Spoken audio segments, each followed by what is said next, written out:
ईद के चांद के लिए 2 आदमियों की गवाही जरूरी है। ईद के चांद के लिए उसूल है।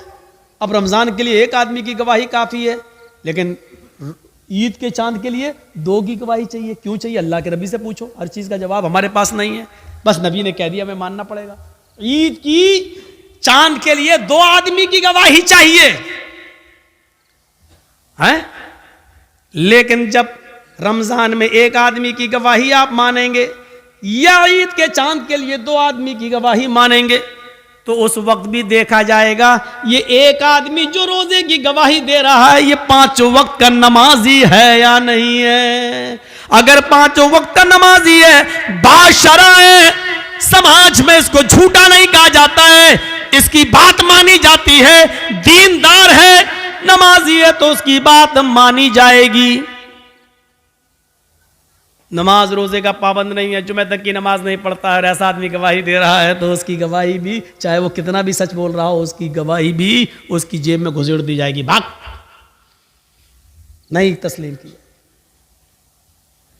रोजे का चांद 1 आदमी की गवाही है, और 1 आदमी अगर नहीं देखता चांद, लेकिन एक औरत चांद देखती है, तो 1 औरत की गवाही नहीं मानी जाएगी। 2 औरतों की गवाही 1 मर्द के बराबर है, लिहाजा औरतें 2 होना चाहिए। आदमी एक आदमी अगर कह दे बाशरा हो कि मैंने रोजे का चांद देखा है रमजान का, तो रोजा रखा जाएगा। लेकिन 1 औरत, चाहे वो कितनी भी नेक हो, दीनदार हो, नमाजी हो, तहज्जुद गुजार हो, लेकिन 1 औरत अगर चांद की गवाही देती है तो उसकी बात नहीं मानी जाएगी। 2 औरतें होना चाहिए। ऐसे ही ईद का चांद 2 मर्दों की गवाही चाहिए, लेकिन 2 मर्दों ने नहीं देखा है, 1 मर्द ने देखा है और 1 औरत ने, तो नहीं मानी जाएगी। 1 मर्द ने देखा है तो 2 औरतें होनी चाहिए, या 4 औरतें होनी चाहिए, वो भी बाशरा। अब हम अपने जहन में इस बात को रखें कि जब यहां बेनमाजियों की गवाही नहीं मानी जा रही है, सोचिए तो और मामलात के अंदर बेनमाजी की हैसियत क्या होगी। आइए एक और चीज की तरफ हम तुम्हें लेके चलते हैं। या अय्युहल्लज़ीना आमनुस्तईनु बिस्सब्रि वस्सलाह, ये बड़ी प्यारी चीज हम आपको बताने के लिए चल रहे हैं मेरे भाइयों। या अय्युहल्लज़ीना आमनुस्तईनु बिस्सब्रि वस्सलाह, आई मानो वालो तुम सब्र और नमाज के जरिए अल्लाह से मदद मांगो। बड़ी प्यारी आयत है। छोटा सा बच्चा है, अभी वो अपनी मां का दूध पीता है, 8-9 महीने का, 10 महीने का, 1 साल का है, चलता है, फिरता है, पूरी ताकत नहीं है, हल्के हल्के पैरों से चलता भी है, गिरता भी है। कभी कभी उसके सामने अनजान आदमी आ जाए तो डरता भी है, उसके सामने कोई कीड़ा मकोड़ा टहलने लगे तो वो डरता भी है। आपने देखा होगा, मां ने अपने बच्चे को छोड़ा, चलना सिखा रही है, थोड़ा चलता है गिरता है, थोड़ा चलता है गिरता है। मां थोड़ी दूर हट के देखती है, देखे कितनी दूर जाता है बच्चा। बच्चा थोड़ी दूर गया, वहां कोई जानवर देखा, कोई कीड़ा मकोड़ा देखा, वो उधर से पलटा और भागता है अपने मां के पास। मां जल्दी से अपने दोनों बाहें फैला देती है, और बच्चा जब डरता है तो वो अपनी मां की गोद में आ जाता है। जैसे ही बच्चा अपनी मां की गोद में आता है, वो अपने आप को बिल्कुल महफूज कर लेता है, समझ लेता है। अब वो समझता है कि मैं सबसे बड़े खतरे से टल चुका हूं, अब सबसे बड़ी मुसीबत, भाई बच्चे के लिए तो वही सबसे बड़ी मुसीबत है जिससे वो डर रहा है। बच्चा अपनी मां की गोद में आया, और जैसे ही वो अपने मां की गोद में आता है, वो समझता है कि अब मुझे कोई खतरा नहीं है, क्योंकि मैं एक सुरक्षित गोद में आ गया हूं, एक महफूज गोद में के अंदर आ गया हूं, अब मुझे दुनिया व माफिया का कोई खतरा नहीं है। बच्चा अपनी मां की गोद में आ जाता है तो वो दुनिया के बड़े से बड़े खतरे से अपने आप को महफूज समझ लेता है। कुरान यही फरमा रहा है, लोगों नमाज ये मां की गोद है, तुम्हारे लिए बड़े से बड़े खतरे जब तुम्हारे सामने आए, बड़ी से बड़ी मुसीबतें जब तुम्हारे सामने आए, बड़े से बड़े खौफनाक मरहले जब तुम्हारे सामने आए, तो तुम नमाज की आगोश में आ जाओ, नमाज की गोद में आ जाओ। जब तुम मस्जिद में आ जाओगे, नमाज की आगोश में आ जाओगे, तो तुम उस खतरे से महफूज हो गए। नमाज अपने नमाजी को अपनी गोद में ऐसे ले लेती है जैसे माँ अपनी गोद में अपने बच्चे को ले लेती है। जैसे बच्चा माँ की गोद में आकर अपने आप को महफूज समझ लेता है, ऐसे ही नमाजी नमाज के अंदर अपने आप को महफूज समझ लेता है। एक सहाबी हैं, जंग हो रही है, नमाज का वक्त हो जाता है। नमाज के वक्त ही में अबू दाऊद शरीफ की रिवायत है, एक तीर आता है और तीर आते ही उनकी पीठ में लगता है। और सोचो, तीर किसी की पीठ में लग जाए और नमाज के अंदर लग जाए। लगी, हाथ बंधे हुए हैं, तीर पीछे लगता है, खून बहने लगता है और टपकने लगता है। लेकिन इन्होंने कुरान पढ़ना बंद नहीं किया, पूरी नमाज पढ़ ली। जब सलाम फेरा, अस्सलामु अलैकुम वरहमतुल्लाह, अस्सलामु अलैकुम वरहमतुल्लाह, लोग उनके पास आए, साहब ये क्या किया तुमने? इतना खतरनाक तीर आधे से ज्यादा तुम्हारी पीठ में घुस गया, खून से पूरी चटाई भीग गई, तुम्हारा कपड़े लहूलुहान हो गए और तुम नमाज में मसरूफ हो। उस सहाबी ने जवाब दिया, जब मैं नमाज पढ़ रहा था, अल्लाह की कसम मेरी पीठ में कब तीर लगा मुझे पता ही नहीं चला, इसलिए कि मैं सूरह कहफ की तिलावत कर रहा था और सूरह कहफ की तिलावत करते हुए मुझे इतना मजा आ रहा था, इतना इंजॉय मिल रहा था। सूरह कहफ की तिलावत ने मुझे तीर की तकलीफ भुला दिया, मुझे पता ही नहीं चल रहा है कि मुझे तीर लगा है। ये तो तुम अभी बतला रहे हो कि मुझे तीर लगा है, अब देख रहा हूं कि ये खून है, मुझे तो एहसास ही नहीं हुआ। गौर कीजिए, कितना बड़ा खतरा था तीर का लगना, और उनको पता ही नहीं, क्योंकि वो नमाज की गोद में थे, नमाज की आगोश में थे। सोचो मेरे प्यारे साथियों, आज हमारी भी नमाजें हैं, हम पढ़ते हैं और एक छोटा सा मच्छर काट ले तो हम जल्दी से गाल मसलने लगते हैं, मच्छर मारने लगते हैं, इसलिए कि हमें कुरान की तिलावत में मजा ही नहीं आता है। वो कह रहे हैं कि हम ऐसे सूरह कहफ पढ़ रहे थे, सूरह कहफ की तिलावत में मुझे इतना मजा आ रहा था, इतना एंजॉय आ रहा था कि मुझे पता ही नहीं चला कि मुझे कब तीर लगा। या अय्युहल्लज़ीना आमनुस्तईनु बिस्सब्रि वस्सलाह, ईमानो वालो तुम सब्र और नमाज के जरिए अल्लाह से मदद मांगो, सब्र और नमाज के जरिए अल्लाह से मदद मांगो। सब्र और नमाज के जरिए सब्र करो और नमाज तो आगोश में आ जाओ नमाज के।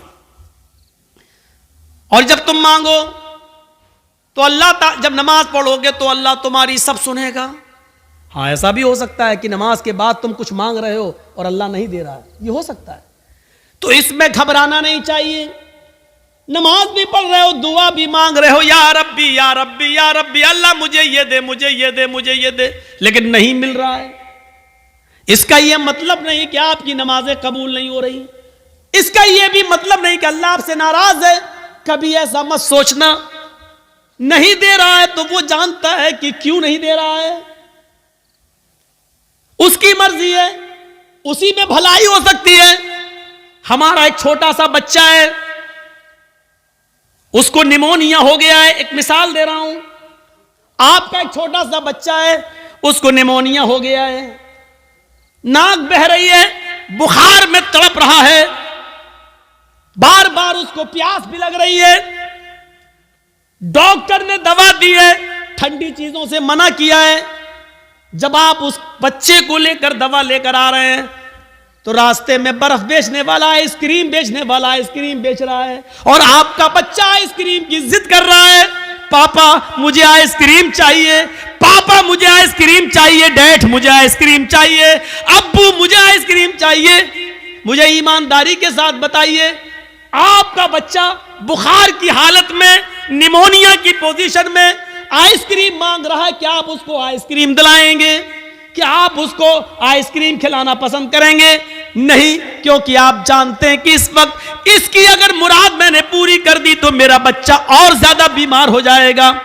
आप उसके 1000 जिद करने के बावजूद आप उसको आइसक्रीम नहीं देंगे, जबकि आपको बुरा लग रहा है कि मेरा बच्चा बेचारा मांग रहा है। आप नहीं चाहते कि उसकी तमन्ना पूरी ना हो, आप चाहते हैं कि दिलाएं, लेकिन उसकी बीमारी बतला रही है आइसक्रीम उसके लिए नुकसानदेह है। आप बाप होते हुए भी अपने बच्चे को आइसक्रीम नहीं दिलाएंगे, क्योंकि आप जानते हैं कि मेरे बच्चे के लिए क्या अच्छा है क्या बुरा है। आप कहिए अल्लाह मुझे ये दे, मुझे ये दे, मुझे ये दे, और नहीं मिल रहा है तो नाराज मत होइए, क्योंकि आपका रब जानता है आपको क्या देना है और क्या नहीं देना है। वो क्यों नहीं दे रहा है आपको, इस पे अल्लाह ताला से शिकवा मत करिए, शिकायत मत कीजिए। हो सकता है उसका न देने में ही भलाई हो जो चीज आप मांग रहे हो। एक बादशाह ऐलान करता है, आओ मेरी रियाया, मेरी पब्लिक, जो मुझसे मांगेगी मुंह मांगे मैं उसको दूंगा। सारी की सारी पब्लिक एक मैदान में जमा हो जाती है और बादशाह जो पब्लिक मांगती जा रही है बादशाह देता जा रहा है। एक बुढ़िया एक खच्चर पे बैठ के आई, खच्चर गधे की तरह होता है, खच्चर पे बैठ के आई। बादशाह ने कहा, बुढ़िया तेरा बेटा है? कहा नहीं। पति है? कहा नहीं। कोई नहीं है? कहा नहीं। आए मेरे वजीर, इस बुढ़िया को 100 दीनार दे दो, 100 सोने की अशरफियां दे दो। बुढ़िया कहने लगी, नहीं, आप बेइंसाफी कर रहे हैं, सबसे पूछ रहे हैं कि बताओ क्या मांगते हो, और जो जो मांग रहा उसको आप देते जा रहे हैं, और मुझसे कह रहे हैं कि इसको 100 अशरफी दे दो सोने की। नहीं, मुझे भी मुंह मांगे इनाम चाहिए। बादशाह ने कहा, बता तुझे क्या चाहिए? उसने कहा, जो खच्चर में लेके आई हूं इसके ऊपर इतना सोना लाद दो कि ये आसानी से लेकर मेरे घर तक पहुंच जाए। इस खच्चर के वजन के बराबर सोना। बादशाह ने कहा, देखो ये तुम गलत कर रही हो। क्या जवाब दिया उस बुढ़िया ने, आपने सबकी मुरादें पूरी की, मेरी भी करो। पब्लिक कहने लगी, हां बादशाह सलामत, आपकी बेइंसाफी, आप गलत कर रहे हैं, सबको मुंह मांगे दे रहे हैं, तो इस बुढ़िया ने भी जो मांगा उसको दो। बादशाह ने कहा, जाओ सोना लेकर आओ और इसके खच्चर पर लाद दो। सोना लाद कर खच्चर पर लेकर बुढ़िया चली गई घर। गांव के लोगों को पता चला, हो सुनो बहुत सा माल आया, सोना मिला है बुढ़ी को। घर कमजोर था, रात में नकब लगाया, 2-3 चोर अंदर घुसे। बुढ़िया में ताकत ही कितने थी, एक ने पैर पकड़ा, एक ने गर्दन दबा दी, पकड़ा, खत्म। 1 मिनट भी नहीं लगा, बुढ़िया गई और सारा सोना वो लेकर भाग गए। सुबह हंगामा हो गया, बुढ़िया मारी गई, सोना चला गया।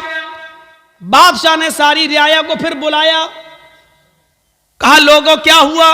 कहा बुढ़िया मारी गई, सोना गायब। कहा देखो मैं जानता था, इसीलिए उसको 100 अशरफिया दे रहा था। मैं जानता था कि उस बुढ़ी को लालच है, इतना सोने का करेगी क्या, ना इतना खा पाएगी, उसकी जिंदगी में अब ज्यादा दिन भी तो नहीं रह गए, लेकिन उसके लालच ने उसको मार दिया। इसीलिए मैं उसको 100 सोने की अशरफियां दे रहा था, लेकिन आप लोगों ने मेरी मुखालिफत की। देखो मुझे मालूम था बुढ़िया इतना सोना नहीं संभाल सकेगी, इसलिए मारी गई। एक मामूली बात से ये कह रहा है कि कितना उस बुढ़िया को मिलना चाहिए मैं जानता हूं, और क्या नहीं मिलना चाहिए मैं जानता हूं। तो जो लोग अल्लाह से दुआएं मांगते, मुझे ये दे दे, मुझे ये दे दे, लेकिन नहीं मिल रहा है, उसका रब जानता है कि क्या देना चाहिए क्या नहीं देना चाहिए, कितना देना चाहिए और कितना नहीं देना चाहिए, ये उसको मालूम है। इसलिए उसने जितना दिया है उसी पर राजी रहो, उसी पर खुश रहो। ज्यादा माल तबाही और बर्बादी का बायस भी बन जाता है। कल मैंने बताया था, अल्लाह के नबी ने जब जन्नत में झांक कर देखा तो जन्नत में सबसे ज्यादा गरीब, फकीरों, मिस्कीनों को देखा, और जहन्नम में झांक कर देखा तो सबसे ज्यादा औरतों को देखा। मेरे भाइयों अंदाजा लगाइए, या अय्युहल्लज़ीना आमनुस्तईनु बिस्सब्रि वस्सलाह। नमाज एक माँ की तरह है। जिस तरह बच्चा माँ की गोद में आ जाता है तो अपने आप को महफूज समझता है, ऐसी बड़ी से बड़ी मुसीबतें जब हमारे और आपके ऊपर आए तो हम नमाज में मसरूफ हो जाएं। यकीन नहीं आता तो सुनो, इब्राहिम अलैहिस्सलाम अपनी बीवी सारा के साथ, सारा, हाजरा तो दूसरी है, सारा पहले थी, पहली बीवी कौन है? सारा। सारा के साथ जा रहे हैं और जालिम बादशाह के मुल्क में घुस जाते हैं। उस मुल्क को क्रॉस करना चाहते हैं। जालिम बादशाह के वजीरों ने लोगों को बताया, बादशाह को बताया, एक आदमी है, उसके साथ एक औरत है और बड़ी खूबसूरत है। बादशाह ने कहा अच्छा खूबसूरत है, कहां? बुला के लाओ। इब्राहिम और सारा बुला कर लाए गए। बादशाह ने पूछा ये तुम्हारी कौन है? इब्राहिम अलैहिस्सलाम ने फरमाया ये मेरी बहन है। इब्राहिम अलैहिस्सलाम ने ये सुन रखा था कि उस बादशाह को अगर ये कह दिया जाए कि ये मेरी बहन है तो भाई के साथ जब बहन को देखता है तो वो फिर हाथ नहीं लगाता है, छोड़ देता है। तो कह दिया कि बहन है। ये झूठ नहीं था। इब्राहिम अलैहिस्सलाम ने जब ये कहा कि ये मेरी बहन है तो इस हैसियत से कहा कि सारी दुनिया के मुसलमान आपस में भाई हैं और सारी दुनिया की औरतें बहन है। ईमानी रिश्ते से उनको अपना बहन दिल में नियत की थी। ईमानी रिश्ते से तो सभी बहन है, हर कोई एक दूसरे का भाई, एक दूसरे की बहन है। लेकिन चूंकि खूबसूरत इतनी थी हजरत सारा कि बहन कहने के बावजूद भी उसकी नीयत खराब रही। उसने कहा इनको कहीं ले जाओ और सारा को जरा हमारे दरबार में लेके आओ। इब्राहिम अलैहिस्सलातु वस्सलाम अपनी बीवी से कहते हैं जाओ। इब्राहिम अलैहिस्सलाम को एक जगह रोक दिया जाता है। सारा को अकेले ले जाया जा रहा है और जब बादशाह के खुलवत में, बादशाह की तन्हाई में सारा को कर दिया जाता है तो बादशाह ने सारा ने दुआ मांगी, इलाहुल आलमीन, मैं अपने शौहर इब्राहिम की अमानत हूं और आज तक मैंने तेरे दीन की कभी मुखालिफत नहीं की है। अल्लाह इस जालिम बादशाह से मेरी इज्जत व आबरू की हिफाजत फरमा। ये कहकर बादशाह ने जब उस सारा के ऊपर अपना हाथ बढ़ाया तो सारा की दुआ रंग लाई और सीने के पास आते आते हाथ रुक गया। न आगे बढ़ रहा है, न पीछे हट रहा है, न नीचे हो रहा है, न ऊपर जा रहा है, यहीं पर आकर शल हो जाता है। जैसे ये सारा अलैहिस्सलाम है और ये उनके सीने का हिस्सा है, ऐसे उस पर पकड़ के हाथ मारा, ये बस यहां पर रुक गया। अब न आगे बढ़ रहा, न पीछे हट रहा, न इधर हो रहा, न इधर हो रहा। चीख कर कहता है सारा, तेरे पास कोई खुदाई ताकत है जो मेरे हाथ को मजबूती के साथ पकड़े हुए है? अल्लाह से दुआ कर, मैं वादा करता हूं कि मैं तुझे हाथ नहीं लगाऊंगा। हजरत सारा ने दुआ की और बादशाह का हाथ सही हो गया। फिर नीयत खराब हो गई उसकी, पता नहीं, हो सकता है ऑटोमेटिक हो गया हो। उसने दोबारा हाथ बढ़ाया तो दोबारा फिर हाथ वहीं पर रुक गया, हजरत सारा के थोड़ा पास।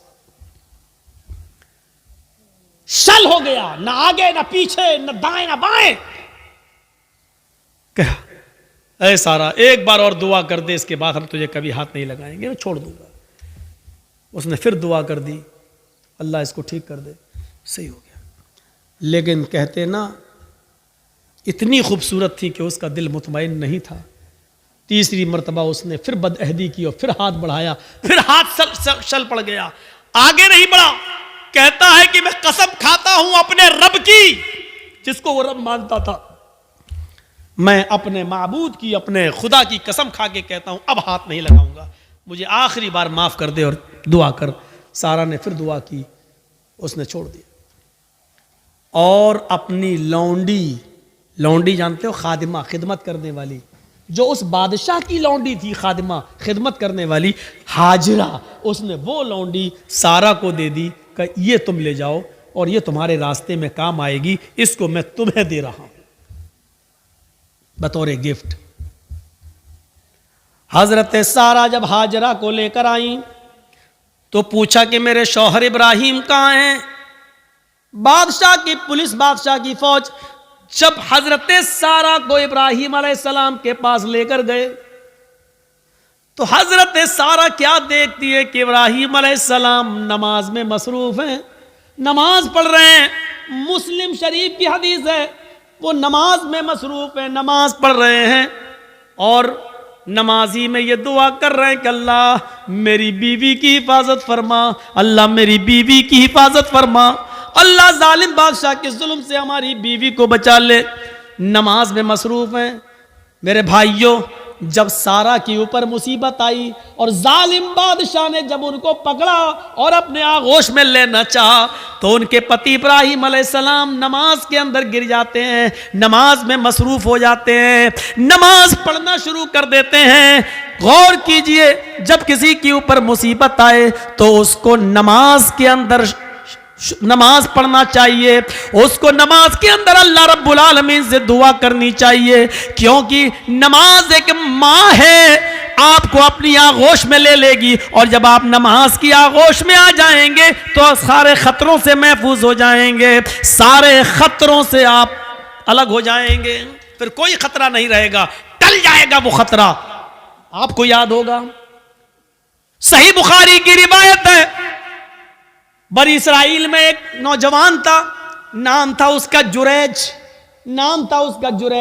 बहुत नेक इबादत करने वाला, बड़ा अल्लाह वाला, बड़ा नमाजी। एक बार हजरत जुरैज नमाज के अंदर मसरूफ थे, नमाज पढ़ रहे और उनकी मां को किसी चीज की जरूरत पेश आ गई तो जुरैज को आवाज देने लगी, आई जुरैज। जुरैज कहते हैं अल्लाह मैं नमाज में हूं और पीछे मेरी मां आवाज दे रही है।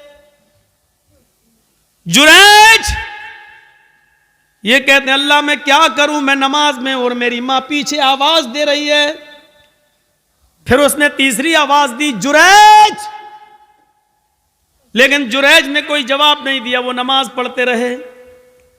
चौथी बार जुरैज की मां के मुंह से ये जुमला निकला,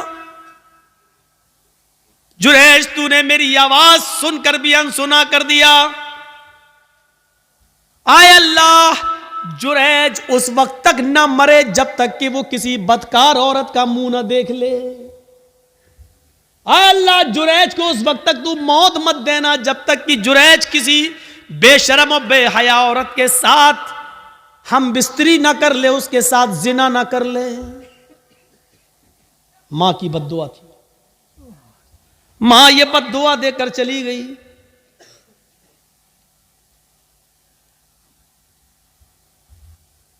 फिर क्या होता है,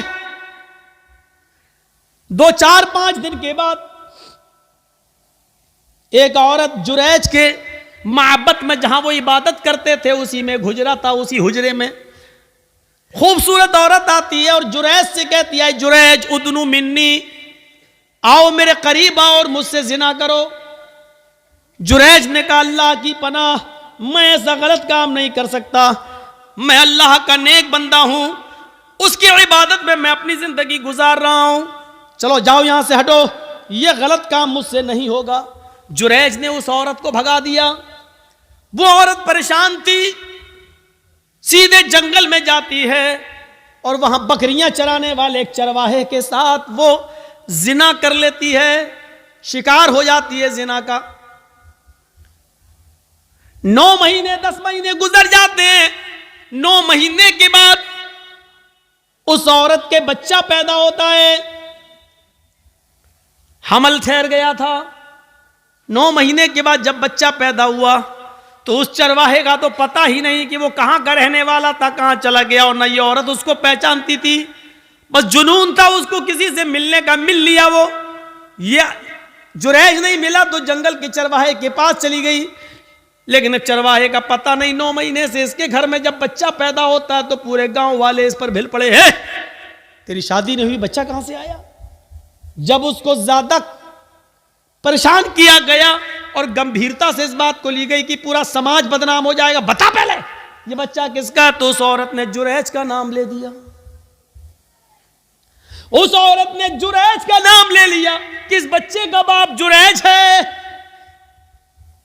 आजकल तो डीएनए टेस्ट हो जाएगा, पता चल जाएगा किसका बच्चा है, लेकिन उस जमाने में तो डीएनए टेस्ट की कोई मशीनरी नहीं थी, पैथोलॉजी और साइंस ने इतनी तरक्की नहीं की थी, कोई पैथोलॉजी भी नहीं थी। पूरा गांव आया गुस्से में और देखा कि जुरैज नमाज पढ़ रहा हूं, पूरा नमाज से उनको खींचा, हट देख कितना अल्लाह वाला बना फिरता है, नमाज पढ़ रहा है, और उसका पूरा इबादत खाना तोड़ दिया। हट, बड़ा नालायक आदमी है, बड़ा कमीना इंसान है, उसका इबादत खाना तोड़ दिया। मारा नहीं, उसको खींच लिया। देख कितना अच्छा बनता है, कितना नेक बनता है, सजदों पे सजदे करता है, रात में नमाज पढ़ता है, दिन में नमाज पढ़ता है, और कारनामा देख, गांव की लड़की के साथ ऐसा हाल, उसको मां बना दिया, प्रेग्नेंट कर दिया, उसके पेट में बच्चा। किस किस को सफाई देते? जब औरत ये कह रही है कि इस बच्चे का बाप जुरैज है, तो अब जुरैज किस किस को सफाई देते? नहीं मानता कोई उनकी बात। जुरैज समझ गए कि वो बच्चा किसी और का है, लेकिन उस औरत ने मेरा नाम लगा दिया, तो बजाय लोगों को सफाई देने के जुरैज ने एक जगह चटाई बिछाई, इबादत खाना तो तोड़ दिया, जुरैज ने एक जगह चटाई बिछाई और उसी पर वो नमाज पढ़ने में मसरूफ हो गए, और नमाज के अंदर ये दुआ करने लगे, आय अल्लाह, इसकी सच्चाई अगर सामने न आई तो दुनिया में फिर कभी कोई तेरे नेक बंदों पर भरोसा नहीं करेगा, कभी भी फिर नेक लोगों पर एतबार न किया जाएगा, हर नेक आदमी फिर बदनाम हो जाएगा। आय अल्लाह, मैं नमाज के अंदर तुझसे दुआ मांगता हूं कि इसकी सच्चाई जाहिर कर दे।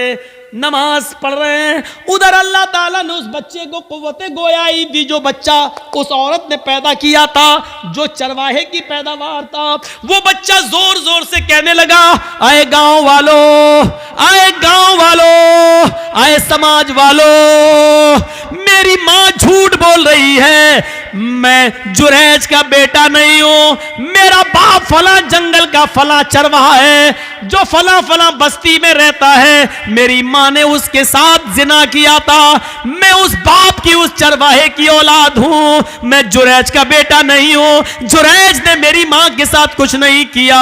जब वो बच्चा जोर जोर से बोलने लगा, इस बच्चे के जोर से बोलने की वजह से लोगों को यकीन आ गया कि इस औरत ने झूठा जुरैज का नाम लिया है। वो माफी तलाफी करते हुए आए और कहने लगे, जुरैज हमें माफ कर दो, हम सोने का तुम्हारा माबद, इबादत खाना सोने का बना देंगे, हमें, हमारे पास इतना सोना है, हम सोने का तुम्हारा इबादत खाना बना देंगे। जुरैज ने कहा, नहीं नहीं, जिस तरह मिट्टी का पहले बना हुआ था उसी तरीके का बना दो, सोने की इबादत खाने का हम क्या करेंगे, हमें तो नमाज ही तो पढ़ना है, और करना ही क्या है। मेरे भाइयों, हजरत जुरैज के ऊपर जब मुसीबत आती है, और इतनी बड़ी मुसीबत कि नेक आदमी के ऊपर जिना का इल्जाम लग रहा है, तो हजरत जुरैज सफाई पेश नहीं करते हैं, बल्कि नमाज की आगोश में चले जाते हैं, नमाज के दामन में चले जाते हैं, नमाज पढ़ना शुरू कर देते हैं, और उसी नमाज के अंदर दुआ मांग रहे हैं। अल्लाह ने कहा, या अय्युहल्लज़ीना आमनुस्तईनु बिस्सब्रि वस्सलाह, जब तुम्हारे ऊपर मुसीबत आए तो सब्र और नमाज के जरिए अल्लाह से मदद मांगो। जुरैज ने सब्र किया गांव वालों के इबादत खाना तोड़ने पर, और नमाज के जरिए अल्लाह से मदद मांगी है। मेरे भाइयों, नमाज बड़ी से बड़ी मुसीबतों को दूर कर देती है। नमाज, जब आपके ऊपर बहुत बड़ी कोई मुसीबत आए तो फौरन वुजू बनाओ और नमाज की आगोश में चले जाओ। 313 सहाबा, 1000 का लश्कर काफिरों का जंगे बदर में अल्लाह के नबी ने जब ये कंडीशन देखी तो आप समझ गए कि ये हथियारों से लैस, हमारे पास कुछ नहीं, आज क्या होगा। तो आप नमाज पढ़ने लगे और सजदे में ये दुआ करने लगे, अल्लाहुम्मा ला तुहलिक हाज़िल असाबा इन तहलिक हाज़िल असाबत लन तुअबद बअदल यौमि क़त्तु। आय अल्लाह, आज अगर ये मुट्ठी भर जमात हलाक हो गई, आज ये 313 साहबा अगर मिट गए, हलाक हो गए, तो इस रूए जमीन के ऊपर फिर कभी तेरी इबादत ना हो सकेगी, इस रूए जमीन के ऊपर फिर कभी कोई तेरा नाम लेने वाला ना होगा। आय अल्लाह, इन 313 साहबा की हिफाजत फरमा, ये 1000 काफिरों का लश्कर है, देखिए नबी पर मुसीबत आई, 1000 का लश्कर है जो सहाबा को मारना चाहता है। जब ये मुसीबत आई तो नबी ने नमाज पढ़ना शुरू कर दी और नमाज ही की हालत में आप ये दुआ कर रहे हैं, आय अल्लाह अगर आज ये 313 मिट गए, बर्बाद हो गए, लन तुअबद बादल यौम, तो आज के बाद कभी तेरी इबादत ना हो सकेगी, कभी तेरा नाम नहीं लिया जाएगा। और आप देख लीजिए मेरे भाइयों, जितने लोगों को अल्लाह के नबी के जमाने में सहाबा किराम को फांसी पर लटकाया गया या उनसे कहा गया कि तुम्हारी गर्दन काटी जाएगी, उड़ाई, बताओ आखिरी तमन्ना क्या है। तो उन लोगों ने आखिरी तमन्ना जब बताई तो ये नहीं कहा मुझे मेरी मां से मिलवा दो, ये नहीं कहा मुझे मेरे बाप से मिलवा दो, ये नहीं कहा मुझे मेरे बीवी से या बेटे से मिलवा दो। जब उनसे पूछा जाता तुम्हारी आखिरी तमन्ना क्या है, तो वो कहते मुझे 2 रकात नमाज पढ़ने की मोहलत दे दो, मुझे 2 रकात नमाज पढ़ने का मौका दे दो बस। और वो हल्की नमाज पढ़ते 2 रकात, ताकि दुश्मन ये ना समझे कि मैं लंबी नमाज इसलिए पढ़ रहा हूं ताकि मौत से बच जाऊं या मौत के डर से मैं लंबा कर रहा हूं। वो छोटी छोटी हल्की हल्की नमाज पढ़ लिया करते थे। नमाज मुसीबतों को और परेशानियों को दूर करती है मेरे भाइयों। जब आपके पास कोई मुसीबत कोई परेशानी आए, फौरन नमाज की आगोश में चले जाओ और नमाज के बाद या नमाज में दुआ मांगो अल्लाह ताला से कि बारे इलाह तू हमारी खताओं को माफ़ फरमा दे, बारे इलाह इस मुसीबत को तू हमारे ऊपर से हटा दे और दूर कर दे। मेरे भाइयों, नमाज इंसान के लिए वैसे ही है जैसे माँ की गोद बच्चे के लिए है। बच्चा जब डरता है तो माँ की गोद में आता है तो अपने आप को महफूज समझता है। आप जब नमाज पढ़ेंगे तो अपने आप को महफूज समझेंगे। 1:10 हो गया है, मुझे निकलना है। जो ट्रेन मुझे पकड़नी थी वो आज कैंसिल हो गई है। मेरे भाइयों, मैंने बर वक्त फ़्लाइट का टिकट कलकत्ता से निकाला है, मुझे लखनऊ जाना है और कलकत्ता तक भी मुझे 8 बजे तक पहुंचना है। इसलिए हम अल्लाह से दुआ करते हैं कि बारे इलाह तो हमारी ख़ताओं को माफ़ फरमा दे, गुनाहों को बख्श दे, जमीअ मुसलमानों पर रहम फरमा, हम सबको पक्का सच्चा नमाजी बना दे। अल्लाह जब मुसीबतें आएँ तो नमाज की आगोश में हमें जाने की तौफीक अता फरमा, हमें नमाज पढ़ने का आदी बना दे और नमाज हमारे जिस्मों में ऐसे शरायत कर दे जैसे हमारे जिस्म में रूह है तो हम हैं, रूह नहीं तो हम नहीं। ऐसा ही नमाज हमारे लिए बना दे। हम जब तक रहें नमाज कायम करते रहें। अल्लाह नमाज को छोड़ना हमारे लिए मुसीबत, हमारे लिए